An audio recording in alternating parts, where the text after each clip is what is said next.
যেই দেশে ধর্ষকের পক্ষে উকিল পাওয়া যায় ওই দেশে পইরা লেখা জজ হয়ে কোনো লাভ নেই। মুসলমানদের দেশে নেতা হইয়া যদি আলেমদেরকেই বন্দি করে রাখতে হয়, ওই দেশের রাজনীতি করে নেতা হইলে জনগণের জন্য কোনো ফায়দা নেই।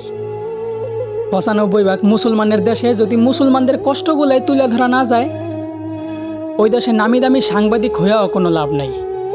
বলি জাকাত না দিয়া সুদ খাইতে খাইতে দেশটারে করছো ছারখার। এখন সূর্যের তাপ গায়ে লাগে তাই তোমাদের বৃষ্টির দরকার।